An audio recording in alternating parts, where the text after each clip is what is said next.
हाँ जी, सभी को नमस्कार। मैं संदीप सुडा आपका हार्दिक स्वागत करता हूँ आपके अपने YouTube channel Hindi with Sandeep Suda पे। आज अपने स्कूल व्याख्याता हिंदी के जो PYQ कर रहे हैं उसमें अपने 2022 का पेपर सोल्व कर रहे हैं। 2022 का जो 15 अक्टूबर 2022 को जो पेपर हुआ था उस पेपर को अपने यहाँ सोल्व करेंगे और उसमें इतिहास से संबंधित प्रश्न पूछे गए थे। उन इतिहास के प्रश्नों का पूरा यहाँ विश्लेषण करेंगे। अपने एक सीरीज चला रखी है, जो भी नए साथी इस वीडियो को देख रहे हैं उनको बता देवे कि अपने एक सीरीज चला रखी है आपके स्कूल व्याख्याता के पेपर के लिए। कि एक तो सीरीज चला रखी है काव्य शास्त्र और स्नातकोत्तर स्तर के पार्ट की, जो कंप्लीट हो चुकी है। 7 पेपर आज तक आपके आरपीएससी के साइट पे अपलोड है, तो वो 7 के 7 पेपर आपको करवा दिए। अब उन 7 पेपरों में इतिहास से संबंधित प्रश्न पूछे गए, वो आपकी 5वीं क्लास। तो 5वीं क्लास में आपको आज इतिहास के प्रश्न है वो अपने कवर करवाएंगे। जितने भी नए साथी जुड़े हैं उनको बता दें कि अपने पढ़ाई संसार ऑनलाइन ऐप है, इस ऑनलाइन ऐप पर आप वीडियो कंटेंट भी प्राप्त कर सकते हैं। इस पढ़ाई संसार ऑनलाइन ऐप पर वीडियो कंटेंट आप प्राप्त कर सकते हैं। ये गूगल प्ले स्टोर से डाउनलोड कर सकते हैं। गूगल प्ले स्टोर पर डाउनलोड करने पे जितने भी बैचेस चलते हैं हिंदी से संबंधित, वो सारे के सारे मैटर इसमें उपलब्ध हो जाते हैं। हाँ जी, अपने शुरू करते हैं आज का हिंदी साहित्य का एग्जाम। इसमें क्या है कि इसमें नंबर वाइज इतिहास के प्रश्न नहीं है। एक प्रश्न 20 पे है, एक नंबर 28 पे है, एक नंबर 104 पे है, एक नंबर 128 पे है। ऐसे प्रश्न है इनके। तो इसके लिए क्या है कि ये जो मैंने साथ साथ में पेपर डाउनलोड किए हुए हैं, तो पेपर में मैं निशान लगाया भी ये प्रश्न है, इनको उतार लिए हैं। पेपर के जो प्रश्न है उन प्रश्नों को लिख लिया और उन प्रश्नों के हिसाब से आपको करवा दूंगा, ताकि आपको टाइम वेस्ट न हो। आपका जो समय है वो बहुत ज्यादा कीमती है, इस वजह से आपको समस्या नहीं आएगी लगभग। तो जो पहला प्रश्न है वो 32वां नंबर का प्रश्न है। देखो 32 नंबर का प्रश्न है। ये जो 32 नंबर का प्रश्न है यहां से शुरुआत हुई है। 32 नंबर के प्रश्न से 32 नंबर का प्रश्न है, वहां से शुरुआत हुई है अपने हिंदी साहित्य के इतिहास की। अगर हिंदी साहित्य के इतिहास की बात करें तो जो पहला प्रश्न है वो है, जो हिंदी साहित्य के इतिहास से संबंधित बात करें ना, तो वो बात है 32वां प्रश्न।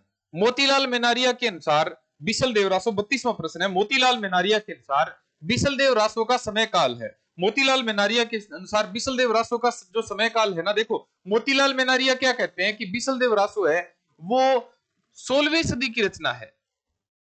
इंपॉर्टेंट है, याद कर लेना, ठीक है। अगर बिसल देव रासो से संबंधित रचना पूछी जाए, नरपति नाले की जो रचना है, तो वो बिसल देव रासो रचना है। अगर पूछा जाए तो वो मोतीलाल मेनारिया के अनुसार कौन से समय की है, तो वो 16वीं सदी की रचना है।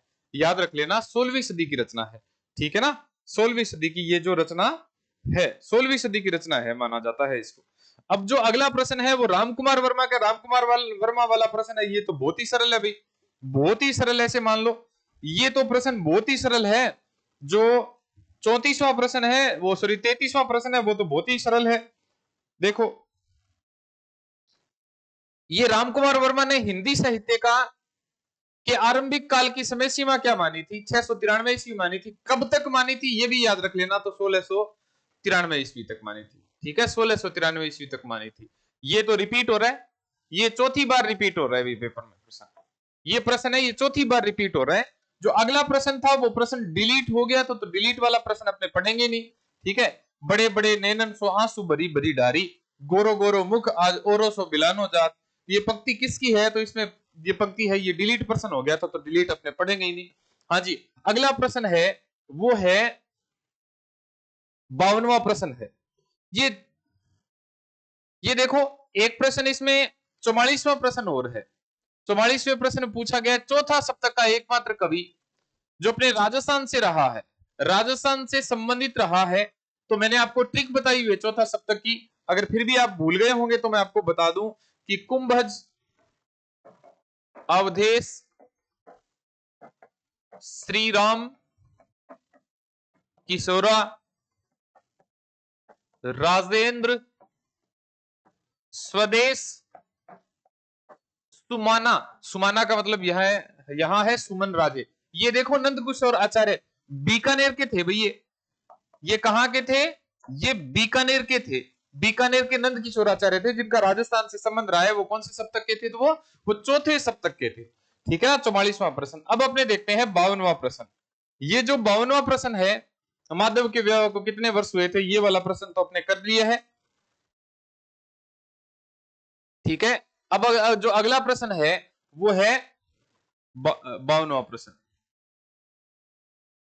रीतिबद्ध कवि वे हैं जिन्होंने रीति ग्रंथों की रचना न करके काव्य सिद्धांतों या लक्षणों के अनुसार काव्य रचना की है। रीति काव्य के संदर्भ में यह जो स्थापना है वह निम्न विद्वान की है। याद रख लेना, लगभग रीति काव्य की जो बात की थी ना वो डॉक्टर नगेंद्र ने की है रीति काव्य की भूमिका में, तो डॉक्टर नगेंद्र इसका उत्तर हो जाएगा। मिश्र बंधु विनोद के कुल कितने भाग प्रकाशित हो चुके हैं? 4 भाग प्रकाशित हो चुके हैं। ठीक है, कितने भाग प्रकाशित हो चुके हैं? 4 भाग प्रकाशित हो गए।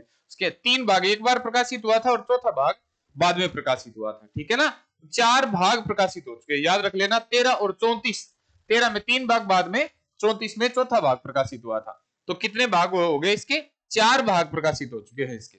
अगला जो प्रश्न है वो जो आपको करवाया हुआ है, ये प्रश्न भी रिपीट करवाया हुआ है, मैंने आपको ये ट्रिक भी लिखवाई हुई है। रीति मुक्त काव्य धारा के कौन कौन से कवि है ये मैंने आपको बताया हुआ है। घनानंद आलम बोधा ठाकुर द्विजदेव, तो घनानंद आलम बोधा ठाकुर, तो इसमें उत्तर कौन सा हो जाएगा? पजनेश हो जाएगा। ये रीति सिद्ध कवि माने जाते हैं भाई। ठीक है, बिहारी, पजनेश, हठीस, ऐसे जो कवि माने जाते हैं वो रीति सिद्ध कवि माने जाते हैं। तुलसीदास की कौन सी रचना नहीं है? तो राम रक्षा स्तोत्र हो जाएगा। किसकी रचना है? रामानंद जी की रचना है भैया। ये किसकी रचना है? रामानंद जी की रचना है। स्तोत्र का अर्थ क्या होता है? स्तोत्र का अर्थ प्रशंसा होता है, स्तुति होता है। स्तोत्र का अर्थ, स्तोत्र का मतलब क्या होता है? स्तुति होता है, स्तुति या फिर प्रशंसा होता है। हाँ जी, अपने जो 55वां प्रश्न है, 55 के बाद में प्रश्न है वो है 64 नंबर का। 13वीं सदी की रचना है। 64वां प्रश्न है। ये 64वां प्रश्न डिलीट हो गया था, तो डिलीट वाला आपने नहीं पढ़ेंगे, अपने पास समय कम है, तो कम समय है तो इसमें अपने जो प्रश्न सही थे उन प्रश्नों पर अपने विश्लेषण करेंगे। मरुभूमि का वह मेघ जीवनी किसकी है? घनश्याम दास बिड़ला की जीवनी है। याद रख लेना, किसकी जीवनी है? घनश्याम दास बिड़ला की जीवनी है मरुभूमि का वह मेघ। इंपोर्टेंट है भाई ये जीवनी। ठीक है, जीवनी विधा है, इसमें याद कर लेना, ये जो जीवनी विधा में ये जीवनी है ये बहुत महत्वपूर्ण है भाई। देवकीनंदन खत्री का उपन्यास चंद्रकांता का प्रकाशन वर्ष है। ये प्रश्न भी डिलीट हो गया था, ये प्रश्न भी डिलीट हो गया था भाई। ठीक है ना, ये प्रश्न भी डिलीट हो गया था, तो ये भी अपने काम का नहीं है, काम का नहीं है, डिलीट हो गया, वो अपने नहीं पढ़ेंगे। विठलनाथ के शिष्य कौन से माने जाते हैं? ये मैंने आपको ट्रिक बताई हुई है। ये जो प्रश्न है इन प्रश्नों की मैंने आपको ट्रिक बताई हुई है कि विठलनाथ के कौन से शिष्य है। तो विठलनाथ के कौन कौन से शिष्य? गो, छ, चंद। ठीक है, तो चंद मतलब नंद, ये वाले रहे।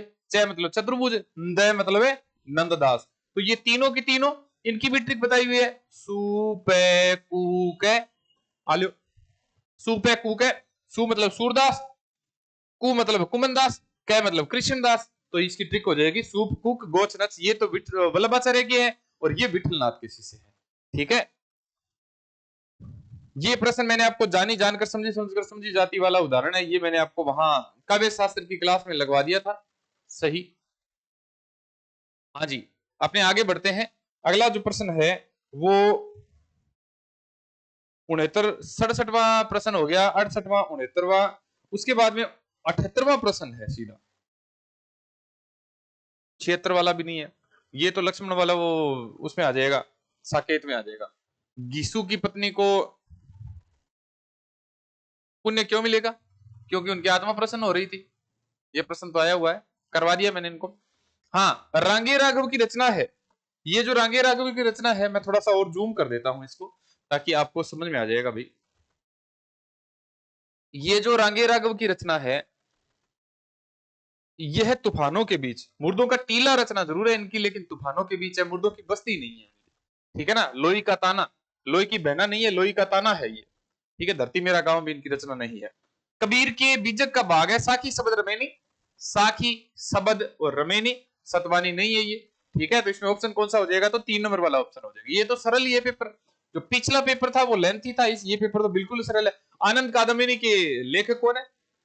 आनंद कादम्बिनी संपादक है, सॉरी आनंद कादम्बिनी पत्रिका है, पत्रिका के जो संपादक वो कौन है? बद्रीनारायण चौधरी, प्रेमगन, नागरी निरद, आनंद कादम्बिनी, दो रचना है। पृथ्वीराज में वर्णित घटनाओं और संवतों को बिल्कुल भाटों की कल्पना मानने वाले 81वां, भाटों की कल्पना मानने वाले वो गौरीशंकर हीराचंद्र ओझा थे। गौरीशंकर हीराचंद्र ओझा थे जो क्या मानते थे, पृथ्वीराज राजस्व में वर्णित घटनाओं और संवतों को बिल्कुल भाटों की कल्पना, भाटों की ये क्या है, बिल्कुल है, भट्ट जाति के जो लोग थे उनकी क्या है, बिल्कुल ये एक कल्पना है। कौन मानते हैं, तो गौरीशंकर जी.एच. ओझा, जी.एच. ओझा कह सकते हैं, गौरीशंकर हीराचंद्र ओझा कह सकते हैं। गुणवंत हेमंत रचना किसकी है, गुणवंत हेमंत तो ये वही है जिनका प्रकृति, जिन्होंने प्रकृति का पहली बार आलंबन रूप में चित्रण किया था। वो कौन थे, तो आलंबन रूप में चित्रण, प्रकृति का पहली बार आलंबन रूप में चित्रण किसने किया था, तो श्रीधर पाठक ने किया था। ठीक है, श्रीधर पाठक ने किया था भाई, श्रीधर पाठक वाला इंपॉर्टेंट है। अगला देखो, आचार्य कुंतक वाला मैंने करवा दिया आपको, अर्थ वक्रता नहीं होता, पद पूर्वार्ध पद विन्यास वक्रता होती है, प्रबंध वक्रता होती है। लोगन लागी कवित बनावत मोही तो मेरे कवित बनावत, लोग तो कवित बना रहे लेकिन मैं तो मेरे कवित बना रहा हूं। ये तो घनानंद की प्रसिद्ध पंक्ति है। ठीक है, तो उनकी पीर के कवि, प्रेम का प्रवीण, धीर पथिक, जवाब आने का दावा करने वाला, ब्रज भाषा का दूसरा कभी नहीं हुआ, ऐसा कहने वाले कौन है, तो वो घनानंद है भाई। ठीक है, लोग किराए के आंसू रो रहे थे, इसमें घनानंद अपने आंसू रो रहे थे। इसने कहा था, ये दिनकर जी ने कहा था। शुक्ल जी ने जिन ग्रंथों के आधार पर आदिकाल की साहित्यिक प्रवृत्ति वीरगाथा तक मानी है, उनमें से नहीं है, मतलब 12 ग्रंथ माने से उनमें राउलवेल नहीं है।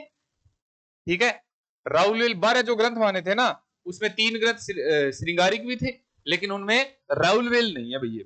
ठीक है ना, राउलवेल नहीं है। रीतिकाल को श्रृंगार, ये मैंने आपको ट्रिक बताई है, विश्व का श्रृंगार और अलंकार का मिश्रण, ऐसे याद कर लेना, अलंकार का मिश्रण, अलंकार का मिश्रण, अर्थात मिश्र बंधु तो मानते हैं अलंकृत काल, और विश्वनाथ प्रसाद मिश्र मानते हैं श्रृंगार काल। देखो, ये श्रृंगार काल बहुत महत्वपूर्ण प्रश्न है। ये प्रश्न दूसरी बार रिपीट हुआ है, सेकंड टाइम ये रिपीट हुआ है भाई, ये एक बार पहले आ चुका है ये प्रश्न। ठीक है, ये प्रश्न पहले आ चुका है। हाँ जी, उसके बाद में अगला जो है 93 नंबर का प्रश्न है, 87 के बाद में 93 नंबर का प्रश्न है।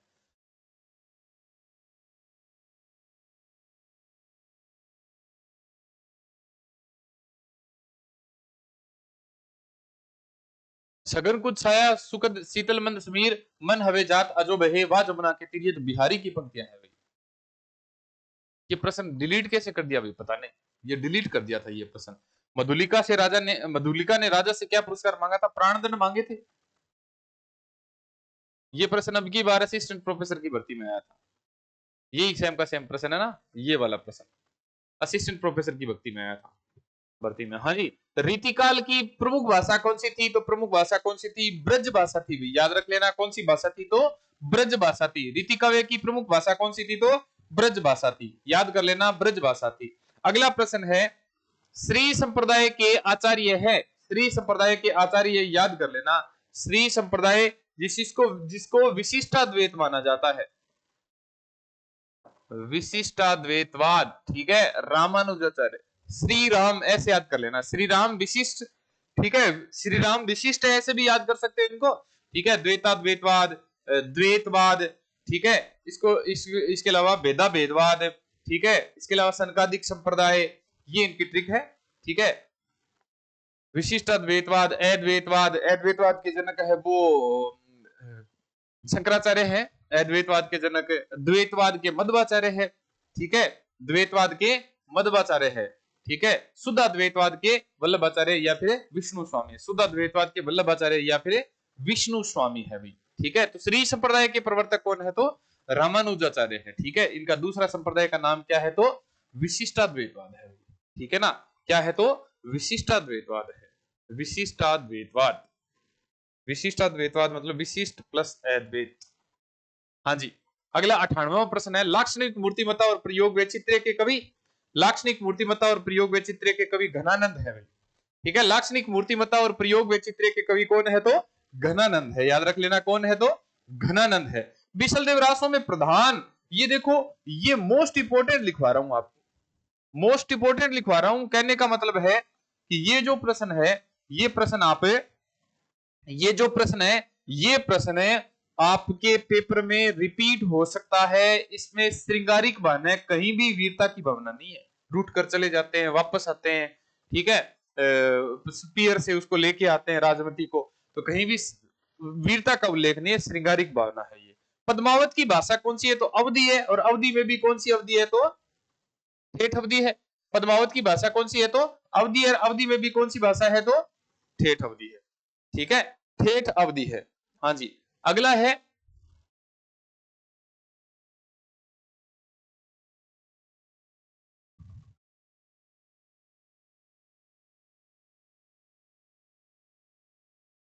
दादू दयाल की रचना कौन सी है। दादू दयाल की अंगवधु, हरडे वाणी और अंगवधु। ठीक है, मैं ला रही रास, ये दोनों रचना तो उनकी है, क्या बोलते हैं उनको, गुरु नानक साहब जी की रचना है ये तो। अंगवधु दादू दयाल जी की रचना है। जो बिनो काज दाहिने बाएं, तुलसीदास की रामचरितमानस की कौन से कांड से ली गई, अपने लगता ही एक ही कांड है, बाल कांड लगता है, तो बाल कांड से लिया गया ये। ठीक है, उद्दीपन विभाव ये तो करवाया हुआ है। बालिका मेरी मनोरम मित्र थी, बालिका मेरी मनोरम मित्र थी, पल पल था परिवर्तित परिवेश, ये जो प्रकृति से संबंधित रचना जो लिखते हैं वो पंत लिखते हैं, सुमित्रा नंदन पंत की रचना है ये। नागरी प्रचारणी सभा की स्थापना कब हुई थी, 1893 ईस्वी में हुई थी।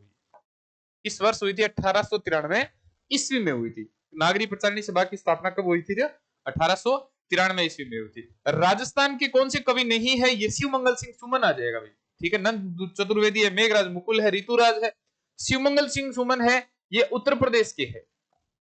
ये कहां के हैं, उत्तर प्रदेश है, हालांकि इनका देहांत मध्य प्रदेश में हुआ था, लेकिन राजस्थान के नहीं है, राजस्थान से संबंधित नहीं है। हाँ जी, 12 मासा का सबसे पहले वर्णन किसमें मिलता है, तो बिसलदेव में, कार्तिक मास से वर्णन मिलता है, शुरू याद कर लेना। 12 मासा की शुरुआत बिसलदेव रासों में कौन से मास से हुई थी, तो कार्तिक मास से। पद्मावत में कौन से मास से हुई थी, तो आषाढ़ मास से हुई थी। अंबर रूपी पनघट में रूपक अलंकार हो जाएगा। आईसीटी वाला प्रश्न है ये, तो है ही नहीं महत्वपूर्ण। हाँ जी, को गति वृष भानुजा बेल दर के वीर, ये भी आपको करवाया हुआ श्लेष अलंकार। हाँ जी, सिद्धों की संख्या कितनी बताई जाती है, सिद्धों की संख्या 84 है भी। नाथों की संख्या कितनी है, तो नाथों की संख्या 9 है, 9 तो नाथ है, और सिद्ध कितने हैं, 84 है। आलवार कितने हैं, तो आलवार कितने हैं, तो आलवार 12 है। नयनार कितने हैं, तो नयनार 63 है। नयनार कितने हैं, तो नयनार 63 है, याद कर लेना कितने हैं, तो 63 है। आलवार कितने हैं, तो 12 है। नाथ कितने हैं, तो 9 है। सिद्ध कितने हैं, तो 84 है। इनकी संख्या याद कर लेना, पूछी जा सकती है भाई।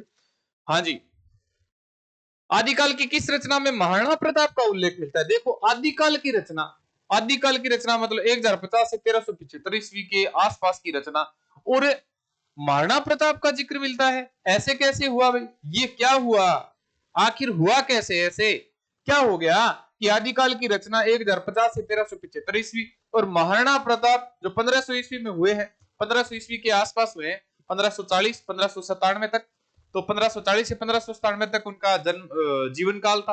तो उनका जो जिक्र मिलता है वो आदिकाल की कौन सी रचना में मिलता है, तो कौन सी रचना में मिलता है, खुमान रासो में मिलता है। ठीक है भाई, खुमान रासो दलपति विजय। ठीक है, दलपति विजय खुमान रासो, यहां तक कि राज सिंह तक का उल्लेख मिलता है इसमें। ये जो खुमान रासो है इसमें राज सिंह तक का उल्लेख मिलता है। तो ऐसे कैसे हुआ, क्यों हुआ, क्योंकि बाद के कवियों ने अपनी अपनी बात है, वो अपने अपने राजाओं की प्रशंसा में बात है वो जोड़ दी। हालांकि ये रचना कब की है, तो ये रचना तो आदिकाल की रचना मानी जाती है। ठीक है, कौन से काल की रचना मानी जाती है, आदिकाल की रचना मानी जाती है। ठीक है ना, याद रख लेना इसको, महत्वपूर्ण है ये। हाँ जी, दारा कीन दौर यह रार नहीं खजुबे की, ये तो प्रसिद्ध पंक्ति है भूषण की।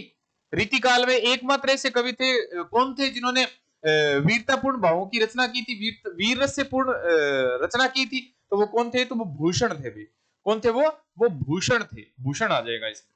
अगला प्रश्न देखो, कहानी छोटे मुंह बड़ी बात है, कहते ना तुम तो छोटे मुंह बड़ी बात कर दी, तो कहानी छोटे मुंह बड़ी बात किसने कहा था, नामवर सिंह ने कहा था। नामवर सिंह ने क्या कहा था, कहानी छोटे मुंह बड़ी बात होती है, कहानी छोटे मुंह बड़ी बात होती है। हिंदी के प्रथम आचार्य कवि कौन थे, केशव थे भाई। हिंदी के आचार्य कवि कौन थे, तो केशव थे। हिंदी के आचार्य कवि पहले कौन थे, तो केशव थे। अगला जो प्रश्न है कि पीएसओ कहेहू संदेश अड़ा ए भवरा एक काग सो धनी बिरहे जरी मुई तेहिक दुआ हम लाग, कि मेरे पति से जाके ये संदेश कह देना, हे भवरे एक कौए, आपकी पत्नी है वो आपके विरह में जल के मर गई और उसका धुआं हमें लग गया, इस वजह से हम काले हो गए। देखो कितनी लंबी फेंकी गई है, तो लंबी फेंकी गई है तो इसमें एक प्रकार से देखा जाए तो ये भक्ति काल की रचना है, और भक्ति काल में भी निर्गुण जो काव्य है, निर्गुण काव्य में सूफी काव्य की रचना है। सूफी का लंबी फेंकी गई है, तो मूल तौर से अतिशयोक्ति में बात की गई है। कैसे बात की गई है? तो ये अतिशयोक्ति में बात की गई है। अतिशयोक्ति में बात की गई है, किसने कही है? ये जायसी ने, पद्मावत में है। ये नागमती का विरह वर्णन है। ये नागमती का विरह वर्णन है। याद रख लेना, किसका विरह वर्णन है? तो ये नागमती का विरह वर्णन है। जातन की जाई पड़े श्याम हरि द्युति हो, ये तो डिलीट हो गया था भाई प्रश्न। एक और अजगर लख ही, ये भी प्रश्न। देखो, गारसा तासी का कौन सा ग्रंथ है जिसका प्रथम भाग का प्रकाशित हुआ था? प्रथम भाग 1839 में, दूसरा भाग 1847 में। ठीक है, दूसरा भाग कब प्रकाशित हुआ था? 1847 में प्रकाशित हुआ था। याद कर लेना, पहला भाग कब प्रकाशित हुआ था? तो 39 में। सतगुरु के सदके करो, सदके का अर्थ मतलब सतगुरु पर न्योछावर हो जाऊं मैं, न्योछावर आ जाएगा इसको उत्तर। हाँ जी, अगला जो प्रश्न है वो है वल्लभाचार्य से संबंधित है। देखो, वल्लभाचार्य ने 3 प्रकार के जीव माने हैं। ठीक है, मर्यादा जीव, 1 नंबर पे मर्यादा जीव, 2 नंबर पे प्रवाह जीव और 3 नंबर पे पुष्टि जीव। ठीक है, ये ब्रह्म जीव नहीं स्वीकार किया है, ये ब्रह्म जीव स्वीकार नहीं किया। श्रेष्ठ कौन से जीव होते हैं? तो पुष्टि जीव होते हैं। पूर्वी हिंदी की बोली नहीं है, अवधि बघेली छत्तीसगढ़ी, तो ब्रज नहीं है। ठीक है, आर्य समाज की स्थापना वाला प्रश्न है ये डिलीट हो गया था। ठीक है, डिलीट हो गया था, तो इसको अपने नहीं पढ़ेंगे। अगला प्रश्न देखो, हाँ, एक वान पुहवी नरेश कैमास है मुकु, कैमास नाम आ रहा है। कैमास वध की घटना हिंदी साहित्य की आध्यात्मिक घटना है, एक प्रकार से आदिकाल की आध्यात्मिक घटना कह सकते हैं जिसको। उर उपरी पर हरियु वीर कसतर चुकू, तो कैमास वध घटना किसकी है? तो किसकी आ जाएगी? पृथ्वीराज रासो की आ जाएगी। ठीक है, कैमास वध घटना किसकी आ जाएगी? तो पृथ्वीराज रासो की। तो पृथ्वीराज रासो इसमें उत्तर है, सही हो जाएगा। पृथ्वीराज रासो इसमें उत्तर है, सही हो जाएगा। ठीक है, हाँ जी, आगे हैं 131 के बाद में 133, 135, 133, 135। हाँ जी, अगला देखो 133वां प्रश्न है।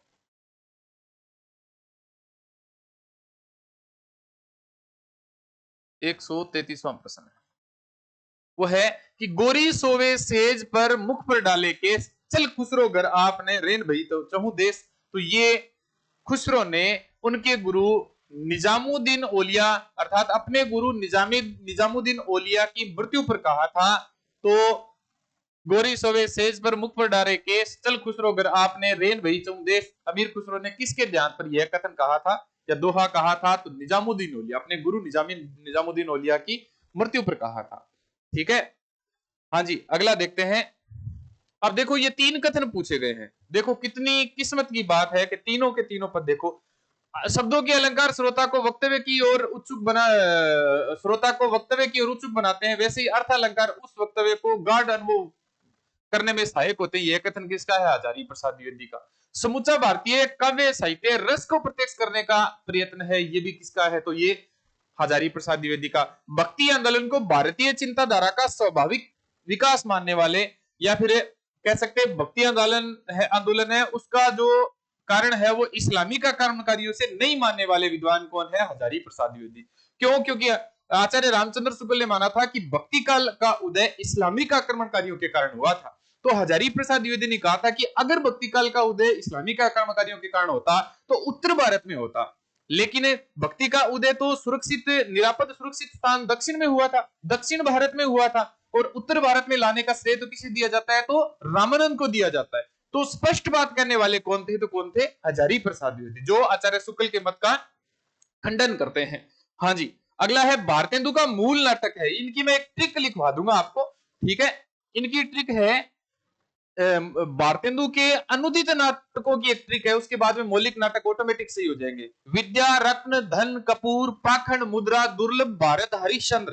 ठीक है, विद्या, इसमें पूछा क्या गया है? इसमें मूल नाटक पूछा गया, विद्या रत्न धन कपूर पाखंड मुद्रा दुर्लभ भारत हरिश्चंद्र। ठीक है, तो ये प्रेम जोगिनी, ये इनका मौलिक नाटक हो जाएगा भाई। ठीक है, कौन सा नाटक हो जाएगा? ये मौलिक नाटक हो जाएगा। इनकी मैं एक ट्रिक और लिखवा दूंगा आपको। ठीक है, या फिर लिख लेना, विद्या रत्न धन कपूर पाखंड मुद्रा दुर्लभ भारत हरिश्चंद्र। विद्यापति की कीर्तिलता की भाषा को स्वयं इस कवि ने क्या कहा था? अवट कहा था। इसको स्वयं कवि ने कहानी कहा था। क्या कहा था भाई? कहानी कहा था। विद्यापति की रचना जो कीर्तिलता है उसकी भाषा को क्या माना गया है? तो अवहट्ट माना गया है।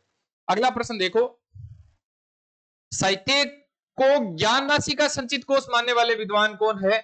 साहित्य को ज्ञान राशि के संचित कोष ज्ञान राशि का संचित कोष मानने वाले विद्वान महावीर प्रसाद द्विवेदी है। ठीक है। फोर्ट की विलियम कॉलेज की स्थापना तो 1800 ईस्वी में हुई थी और इसमें हिंदी उर्दू गद्य पुस्तकें किस वर्ष में तैयार करवाई गई थी? 1803 ईस्वी में तैयार करवाई गई थी, याद रख लेना।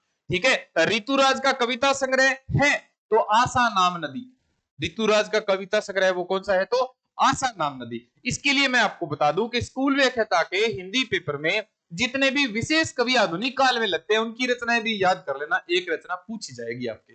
ठीक है। जितने भी लग रहे हैं उनमें से आपने विशेष कवि जो लग रहे हैं उन विशेष कवियों का जीवन परिचय अच्छे से पढ़ लेना भी। कौन सा राजस्थान का है, कौन सा बाहर का है, कौन कौन सी रचनाएं हैं, वो जरूर इसमें पढ़ लेना। अब देखो, हिंदी क्षेत्र में आने वाले राज्यों में नहीं है, उड़ीसा नहीं है अभी। उड़ीसा तो दक्षिण भारत का है, बाकी हिंदी भाषी क्षेत्र है। हाँ जी। अगला देखो, इनमें से जो अंतिम प्रश्न है आज का इतिहास का, आज तो सरल सरल ही प्रश्न है, बहुत सरल पेपर था ये।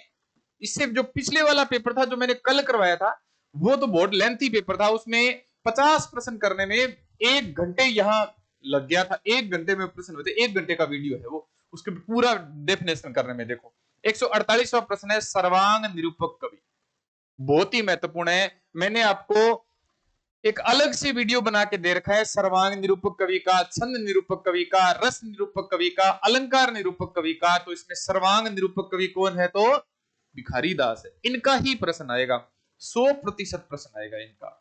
ये पेटेंट प्रश्न है, लिख लेना, ये पेटेंट प्रश्न है भाई, 100% पेटेंट है कि अगर किसी का ही प्रश्न न आए, कबीरदास जी का प्रश्न न आए, भले ही सूरदास जी का प्रश्न न है, इतने प्रसिद्ध कवि है, लेकिन भिखारी दास का प्रश्न है वो पक्का आएगा। सर्वांग निरूपक आचार्य थे, इनकी रचनाएं याद कर लेना, रचना काव्य निर्णय, श्रृंगार निर्णय, रस सारांश, वो रचना सॉरी याद कर लेना, छंदारणव पिंगल रचना याद कर लेना। ठीक है। ये कौन से आचार्य थे ये याद कर लेना, इनका प्रश्न पक्का पूछा जाएगा। हाँ जी, आज के प्रश्न तो बहुत ही सरल थे। वीडियो कैसा लगा कमेंट बॉक्स में जरूर बताइएगा। इसके अलावा आपने बात करें तो जाते जाते एक बार और बता देवे कि अपने पढ़ाई संसार ऑनलाइन ऐप है, इस पर आप वीडियो कंटेंट प्राप्त कर सकते हैं। आगे की क्लास, जो कल की क्लास रहेगी, उसमें एक नया वीडियो लेके आपके समक्ष प्रस्तुत रहूंगा। ठीक है। मिलते हैं अगले वीडियो में। अपनी तैयारी जोरों से करते रहो। आपकी तैयारी कैसी चल रही है एक बार कमेंट बॉक्स में जरूर बताना। जितने भी साथी इस वीडियो को देख रहे हैं, आपकी तैयारी कैसी चल रही है जरूर कमेंट बॉक्स में बताना। दूसरी बात यह है कि आपको कोई समस्या हो तो वो समस्या आप कमेंट बॉक्स में लिख के हमें शेयर कर सकते हैं। आपकी समस्या के समाधान के लिए हम तत्पर है, 100% तत्पर है, एग्जाम तक तत्पर रहेंगे। ठीक है। धन्यवाद। मिलते हैं अगले वीडियो में। अपनी तैयारी जोरों शोरों से करो भाई।